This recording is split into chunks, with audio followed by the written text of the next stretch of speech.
You think America's top-selling motorcycles are 200-horsepower sport bikes or $25,000 adventure monsters?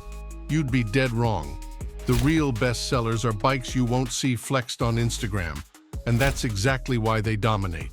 Today, we break down the 5 best-selling motorcycles in the US, one per category: cruiser, sport, naked, ADV, touring. Real data, no hype, and a few names that might just change how you think about riding. Stick around, because the #3 spot will make adventure bike owners sweat. You want to know what cruiser Americans actually buy? It's not some 900-pound chrome battleship with a name like Death Viper Hellstorm X. Nope. It's a bike that sounds more like a side character in a teen drama. The Honda Rebel 500. Yeah, the so-called beginner bike. The one your Harley buddies laugh at, right before checking if it's actually in stock. Spoiler, it probably isn't. This low-slung parallel twin puts out just 46 horsepower. It won't shake the earth, but it will survive your daily commute, your weekend ride, and your 5th failed attempt at a U-turn in front of a patio bar. And here's the twist. It's not just new riders buying them, it's the veterans, the ones who already dumped a street glide on their ankle in 2018 and still walk funny in the rain. Because the Rebel delivers something no spec sheet can show: peace of mind. It's $6,499, just over 400 pounds wet, 27-inch seat height, meaning you can flat-foot it with anxiety and bad knees. And that 471cc twin? It'll cruise at 70 miles per hour all day, while your friend's V-twin cries for mercy and overheats in traffic. Now here's the scary part. In US accident statistics, beginner-class bikes have lower crash severity because they're easier to handle, more forgiving, and you're less likely to launch yourself into orbit trying to show off. So yeah, it's not loud, it's not macho, but that's kind of the point. Because let's be real, not every ride needs to feel like a bar fight in a hurricane. Sometimes you just want to ride, and that's why the Rebel keeps selling. Everyone tells you to start on a Ninja 400 and upgrade in 6 months. What they don't tell you is, most riders never do, because once you actually ride one, you get it.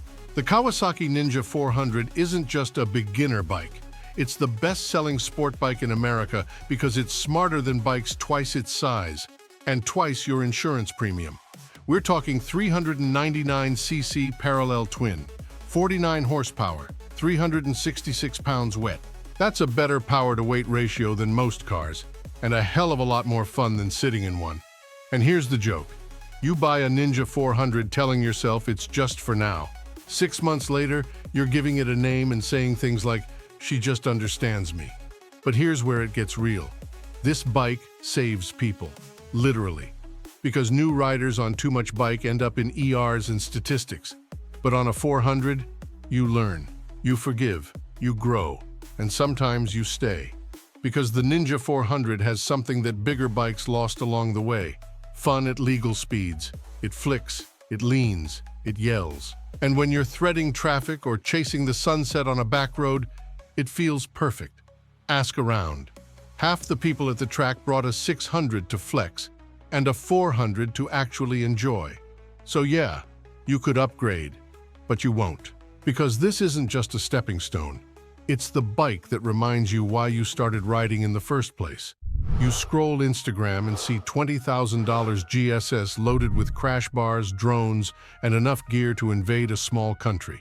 The caption? Day 4, coffee in the Alps. The location? Their driveway? But the best-selling ADV bike in America? It's not trying to impress anyone. It's the Honda CRF 300L, a 286cc single-cylinder that looks like it just clocked out from trail duty. No radar, no ride modes, and no $600 aluminum side cases you never actually use. Here's the twist. This is the bike people actually ride, on real weekends, in real dirt, without taking out a second mortgage. And here's the joke. For the cost of one GS crash bar, you can buy half a CRF, and it won't cry when you drop it. 309 pounds wet, 10 inches of suspension travel, 70+ miles per gallon. It'll take you from trailhead to grocery run and laugh at your $22,000 overland rig the whole way.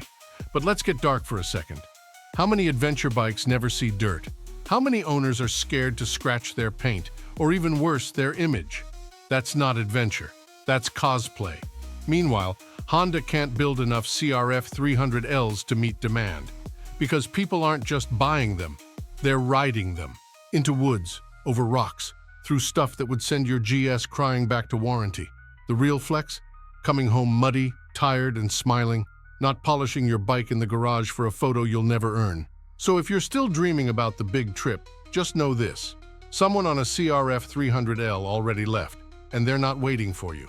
In a market drunk on torque numbers and liter-sized flexing, one angry little Austrian keeps knocking out bikes twice its size. The KTM 390 Duke. This thing isn't polite. It's 373cc of caffeinated rage in a frame that weighs just 328 pounds wet. That's lighter than your average middle schooler in motocross boots. And it's fast.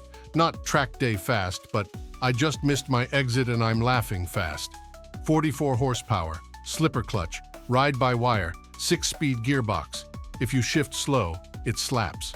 If you shift hard, it smiles. And here's the joke. Most people buy it thinking, just to get around town. 3 weeks later, they're rev-bombing under bridges and watching supermoto videos at work. But it's not some stripped-down cheapo. You're getting WP Apex suspension, Bosch, 9.1 ABS with supermoto mode, a TFT dash that glows like an arcade machine, and more adjustability than some $10K bikes. Here comes the twist. This thing is not comfy. The seat is firmer than a German hotel mattress. The ergos say agility, not relaxation. And if it's 90 degrees out, your thighs are gonna smell like KTM by noon. But let me ask you, when's the last time a bike made you feel something? The 390 Duke doesn't want to babysit you. It wants to mess with you. Every downshift sounds like a dare. Every on-ramp feels like you're being chased by consequences. Because this isn't a first bike, it's a test of your throttle control, your self-restraint, and your ability to avoid doing something stupid at 42 miles per hour. And that's exactly why it sells. Because while some riders are stuck polishing their $14K muscle bikes, Duke owners are already 3 corners ahead, grinning like criminals. You don't ride the 390 Duke, you survive it, and then go looking for more. Forget what the YouTubers say about knee draggers and track days. America's dream bike doesn't care about apexes. It cares about asphalt, distance, and bass in your helmet speakers. The Harley-Davidson Street Glide. It weighs over 800 pounds, starts at over $22,000, and somehow still outsells most sport bikes like their gas station scooters. Why? Because this isn't a bike for flex. It's a bike for forever. You get the Milwaukee 8 114 V-twin putting down 122 pound-feet of torque. Not fast, relentless. Like a semi-truck doing yoga. And here's the first punchline. It has cruise control, a touchscreen, saddlebags the size of mini fridges, and still gets called old man's bike. By who? Dudes with back pain and clip-ons. Look, the Street Glide isn't here for track day content. It's here for 1,000-mile weekends and state lines that blur into memory. Frame-mounted fairing, stable at 90, infotainment system, Bluetooth, nav, full audio, and yes, it'll tell you where the next BBQ pit is. Ergos, like riding your dad's lazy boy if it had 122 torque. And here's where it flips. You know what's actually terrifying? Trying to ride a sport bike for 8 hours straight at 60. Your wrists die. Your back dies. Your soul files a complaint. Street Glide riders, they just keep going. 3 states, 1 tank, 0 drama. Because while everyone else is chasing performance, these guys are chasing peace, and they're winning. Think it's all chrome and no grit? Then explain why Harley sells thousands of these every year in the age of TikTok attention spans. Because once you hit a certain point in life, you don't want the loudest bike. You want the bike that lets you watch the country roll by without breaking your spine. The Street Glide isn't about ego, it's about freedom that still feels good after mile 300. So here's the truth. The bikes that dominate US sales, they're not chasing clout, they're not chasing lap times, they're just getting ridden. Cruisers that don't flex, sport bikes that don't intimidate, ADVs that don't pose, nakeds that don't care, and tourers that just keep rolling. Which one shocked you the most? Drop it in the comments. And yeah, tell us what you actually ride.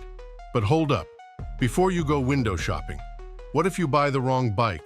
What if you blow $9K chasing a dream that turns out to be a chore? Yeah, that happens.